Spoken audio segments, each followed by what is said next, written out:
Rob Richie is executive director of Fair Vote, a national organization seeking the reform of our elections to respect every vote and every voice through bold approaches to increase voter turnout, meaningful ballot choices, and fair representation.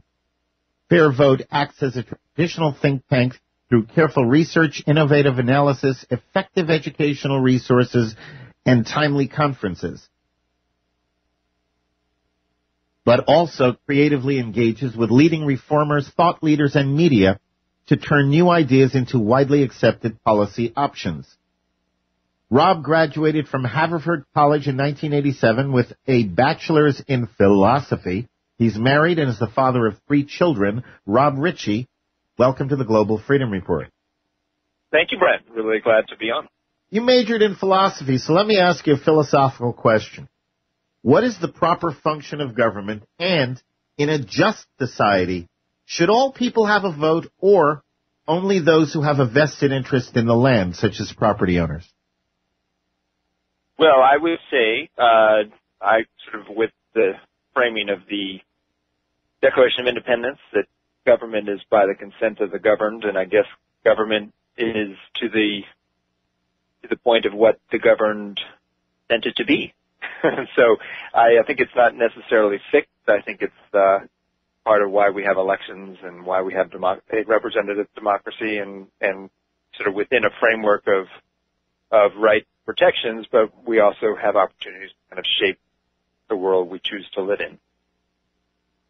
And I guess as far as voting, I think that I'm a believer in suffrage rights, and I think that that's a conversation we've actually had in the United States over the years, and the trajectory has been toward an understanding that if we stand with the principle that every human being who's a citizen of a certain age has that right to protect themselves with their votes and to stand for their interests, that's the standard to go by, rather than sort of trying to define where the point of interest is or not, where we get into points of discretion.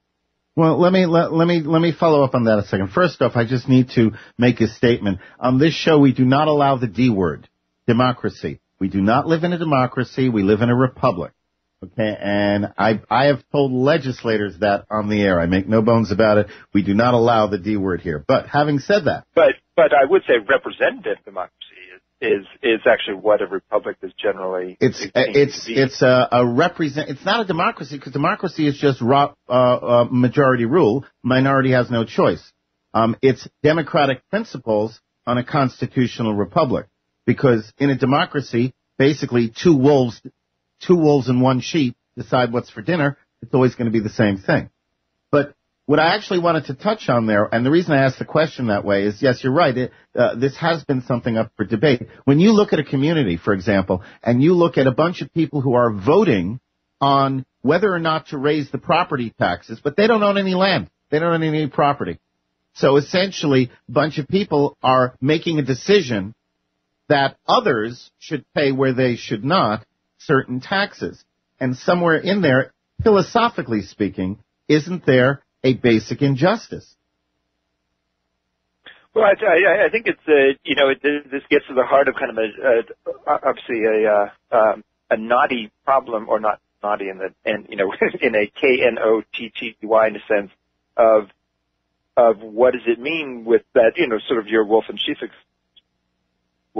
example as well, is there a tyranny of majority? How does democracy function, and how does one check kind of the abuses of the majority?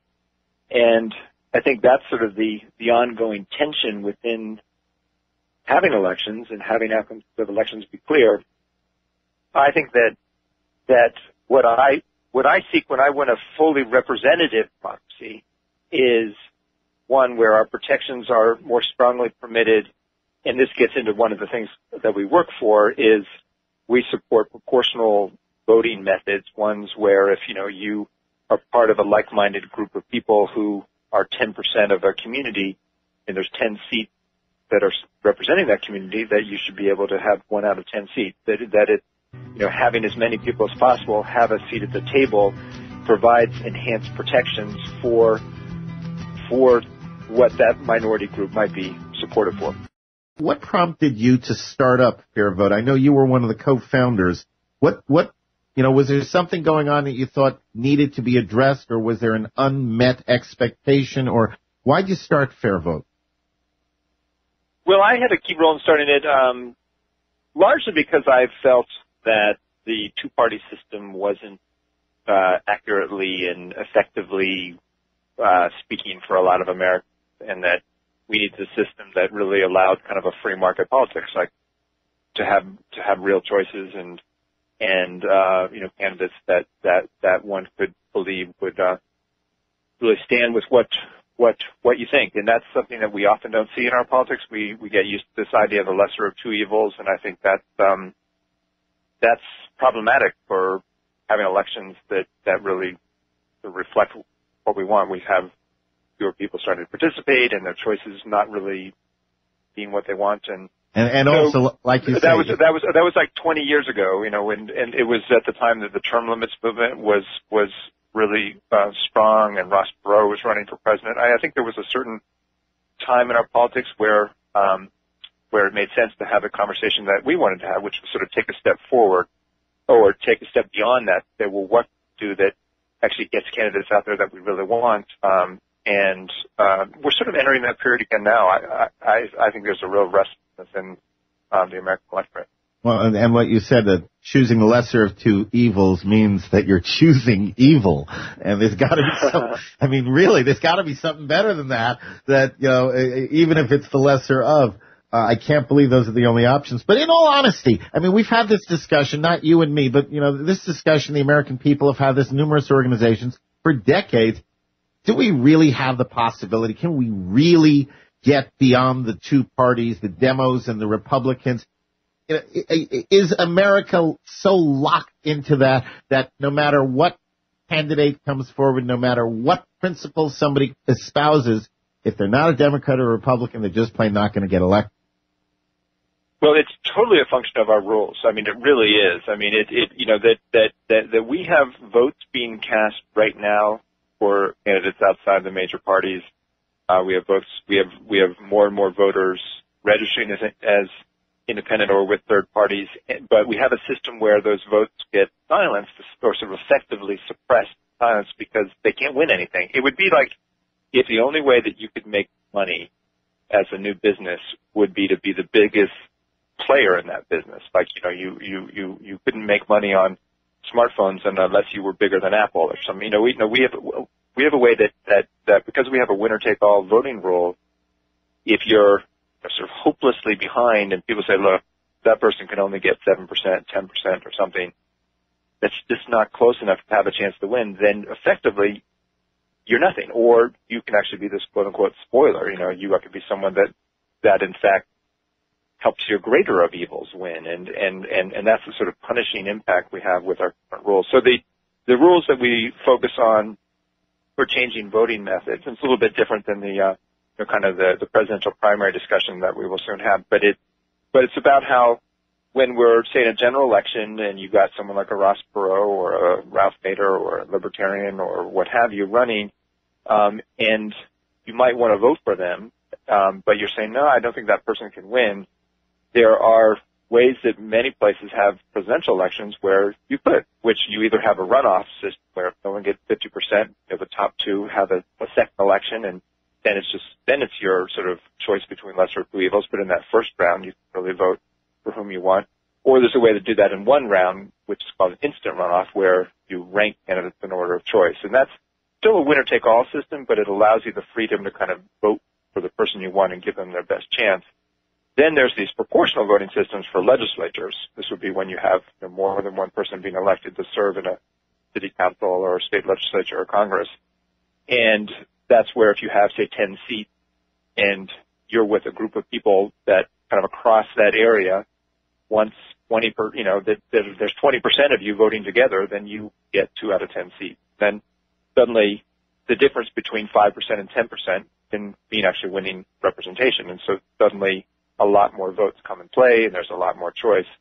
And there's a range of ways to do it. There's a lot of countries have it, and some are based on voting for parties, some are based entirely on voting for individuals. And a conversation that we're starting in the U.S., we actually use some of these systems at a local level, but at the national level, at the level of partisan politics, we're stuck with winner-take-all rules that can make it seem like we have to have a two-party system, but we really don't. And also, of course, we won't get into that for this discussion, but there's also the issue of vote counting. I know for a fact there have been candidates who received votes that when they tallied up the districts, it came out as zero. I mean, where that people did vote for the candidate. And so, the vote counting is also a whole other issue that has to be addressed. But what I want to talk about today, because we're entering into it even as we speak, is the current primary election system. When we have an election season leading up to a presidential election or a national election of any kind, we have these primaries. What's wrong with the current primary system?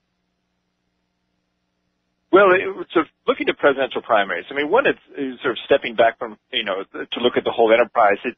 The fact that we, as a country, debate as much as we do how the major parties should have their primaries and actually pay, states are taking taxpayer dollars and paying to hold these primaries for these parties shows a kind of a little distorted focus on what we need to fix. Like for us, we'd like to have open general elections, like really competitive general elections when we're actually electing people who serve in office. The primaries are a process of the parties choosing their nominees who then turn around and run in the general election. But when we're sort of stuck in a two-party reality, it obviously becomes more important to think of the best ways to help these parties have a fair process of choosing their nominees. And right now, it's this kind of a problem of accountability. The national parties set certain rules, but then you also have state parties that maybe change, that break those rules in the interest of trying to serve their state. And then you have the state government making decisions about when to schedule primaries and when to pay for them. And because in a presidential nomination process, whoever gets to go first obviously gets so much more attention because you get momentum as a candidate and,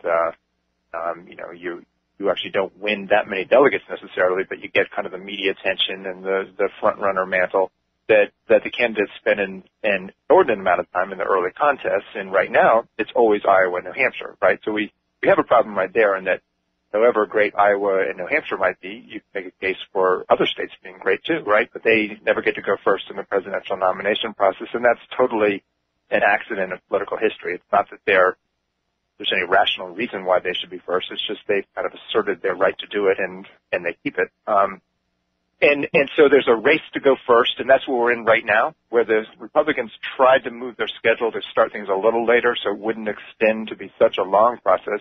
They were trying to have their first contest in February, and just last week, we're seeing Florida move their primary up to January. Now South Carolina has leapfrogged. And then Nevada is talking about it and all that. But isn't it more significant that, say, Super Tuesday, for example, I think it's in March normally, whatever primaries take place after Super Tuesday, it's Super Tuesday's treated like, well, California has voted, and therefore now we know what's going to happen. Shouldn't the larger electoral states be the last ones to vote, or something like that? Well, that would be the rational way that would make sense, to have kind of to try to have a schedule of contests where it wouldn't be that if it was competitive, like if there was more than one candidate that voters were like within that party, that it wouldn't be decided until the end, that every vote counts. We actually saw that to an extent in the Democratic side in 2008 because Barack Obama and Hillary Clinton really did fight it out through the last state because it was close. Their Super Tuesday in 2008 didn't decide things. And so then every state after that, they were still fighting, and Obama had a little edge, but he had to keep maintaining it. But what we often see is, particularly given the Republicans use this winner-take-all rule in a lot of states, that at a certain point, their candidate who's a front runner just starts running away with it, because if you finish just a couple of percentage points ahead of someone, you still get all the delegates. And that's a rule set up in some states. But the proposal that we like, and there's a range of different ideas out there. There's no kind of single one that's just like the perfect way to do it, but there is a sort of graduated primary process where We would vote every 2 weeks. The first contest would be in states that collectively have 8 congressional districts. So you'd have that opportunity to have, either several small states or one mid-sized state or, some combination of states with 8 congressional districts voting. Then you'd have 2 or 3 week gap to kind of give people time to react to what happened there. And then there'd be states with 16 congressional districts and then states with 24 congressional districts. And you kind of move up with the sort of graduated primary. And because the states with the most delegates are voting last, if a candidate, can't sustain their success, even if they've won these early contests, there's still most of the delegates are being allocated at the end. And so you really do have to keep running and proving your worth and, handling yourself well in debates. And that's one valuable part of our process is that, the candidates really do have to, they have to hold up under a lot of pressure. And what you just described is, this is what is called the American plan, correct? Correct. Now, it makes sense, which is probably why it's not happening, but, what are the objections to this? I mean, it's such a simple idea. The bigger states go later and all. So who's got a problem with it and why? Well, it's interesting. I mean, back in 99, 2000, the Republican Party went through a very elaborate process of reviewing how it nominated candidates, and they passed something that's very similar called the Delaware Plan. And the Delaware Plan is kind of like what I just described, except it's only small states that vote first. There's 4 voting days, and the first day it's like the 13 smallest states, and the next one a month later is 13 next biggest, so on. It wouldn't provide some of the mix that you could see happen with the American plan. But anyway, that got all the way through its processes. It passed through a committee, and then it went up to the Republican National Committee, and they approved it, and it got all the way to the convention floor. And that was the year that George Bush was first nominated. And conventions, which are supposed to be about party business, I mean, the old days, they were really picking nominees, and at the least they should still be making decisions about platform and party rules and such. But they really made it entirely about to highlight their candidate, and, as make them look good on TV and so on. And this was going to be a dispute, because it's always going to be like that particular proposal, the Delaware plan, the biggest state would always vote last. The smallest states would always vote first in all 13 of them that are the smallest or whatever, so that there was sort of a fight over whether that was fair. And it was going to be a pretty, contentious dialogue, so it may well have passed. And they just decided they didn't want to have a contentious dialogue, so they just said, let's not do it.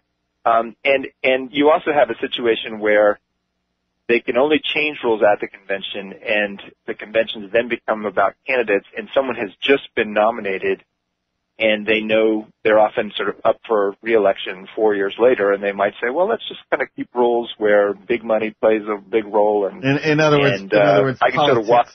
Politics inevitably. Politics kicks in. Its ugly head into the midst of it. But it came really close. So it shows that it could happen. Maybe this time around there's more impetus to get something sensible in place.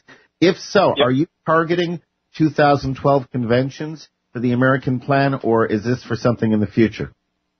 Well, I think, for the Republican Party, they make their biggest decisions at the convention. They actually, at the 08 convention, did something they hadn't done before, which is to pass a provision allowing the party to make some key changes between conventions. That was something that was not expected, but they did do it. And the Republican Party actually did, 2010, change some things about the rules. They pushed primaries back to start, they were supposed to start in February, and now we're seeing that that's changed.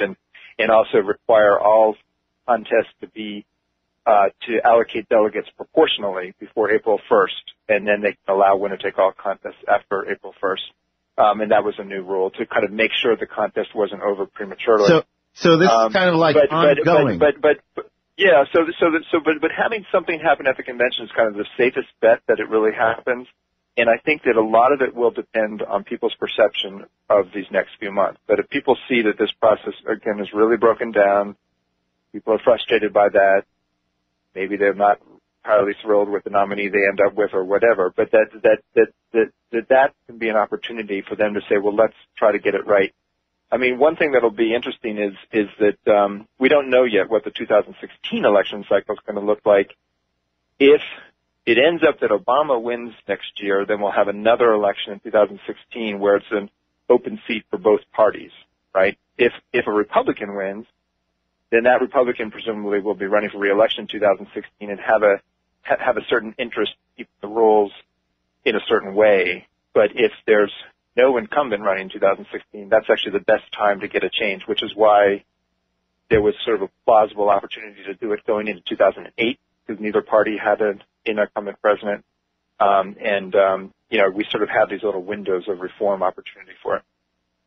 Media have exerted undue influence on election outcomes for years. Media even announce winners in tight races before the polls have closed. And when they do that, they clearly influence people who have not yet cast their ballot.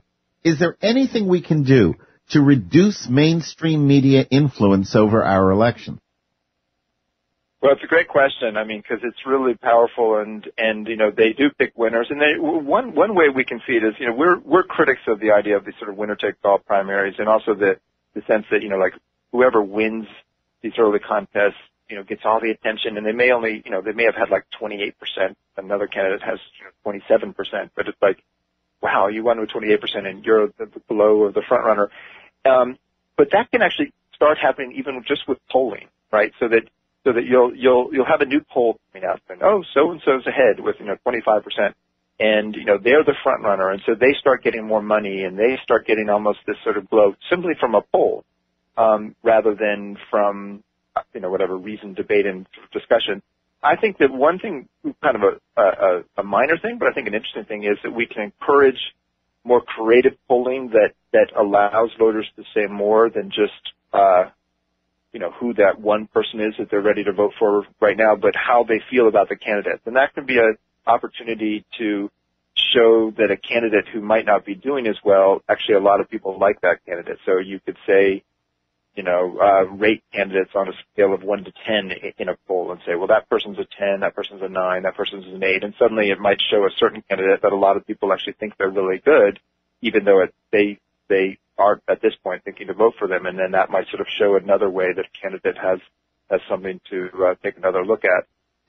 You could do a ranked choice poll and allow people to rank them in order of preference. That's one thing. But I think the other thing is, we are in an era where shows like yours and opportunities to kind of get the word out on the internet, there are new ways that we can organize ourselves and not be as dependent on the mainstream media. Interesting idea there. Joseph Stalin once said, "It matters not who votes. What matters is who counts the votes." How does the lack of citizen oversight to the vote counting process affect your efforts to reform the system to accurately reflect the will of each voter? That's part of your declared mission. And we don't have citizen oversight anymore. So how does the vote counting process enter into fair votes effort? Well, we do it in a really messy, problematic way, this sort of, quasi, really regulated process, but still privately owned. And so it's really hard for a vendor to make money in the voting equipment industry or in the vote counting industry. But at the same time, we privatize it so that you have just like a very small handful of companies, and I don't think they do it particularly well, and it's really hard to hold them accountable to kind of clear public interest standards. So they, states will try to pass regulations, or the voting equipment has to be certified in a certain way, but at the end of the day, it's still like a proprietary, for-profit product, it's a problem. We don't really know if it's yeah. How do you recommend addressing this problem? Well, I think that we somehow need to make it so that there needs to be transparency, and I think that there needs to be kind of a public interest sort of ownership of the process. However we define that, it either could be that we have nonprofit corporations that can't have proprietary software and kind of proprietary machines that are making this voting equipment. We could certainly open up the vote counting process in a different kind of way, so that we we really can feel confident that votes are being counted. And there's a lot of good thinking going on about sort of post-election audit procedures, so that you're voting on paper, and there's ways of being able to determine that the vote count has been done accurately in an independent counting process, so that you're not just reliant on whatever voting machine software has been used. And that's sort of a no-brainer to do, but we don't do it very well. Yeah, well, obviously, it's a no-brainer for those of us who are using our brains. That's the problem. We have people in government who aren't. How do people become more involved in this issue? How can they become fair vote activists? Well, we're actually just getting our Fair Vote Action website kind of reconstituted, and in doing so, are going to try to come up with a lot more ideas of what you can do in your community, like not just lobby for reform, but really actually get involved in doing things. I mean, one simple thing that people can do that's not directly with Fair Vote, but they can become a poll worker. It's actually a pretty interesting thing to do, which is to work the polls. You usually get a little money, and you can sort of see it from the inside and be that much more informed about what should be done better. And I got to stop you. I got to stop you there, but I want to give out your website as well. The website is www.fairvote.org. Fairvote.org. My guest has been Rob Richie. He is Executive Director of Fair Vote. Rob, thank you so much. We need people like you out there trying to keep balance in our election process. Thank you. It's been great.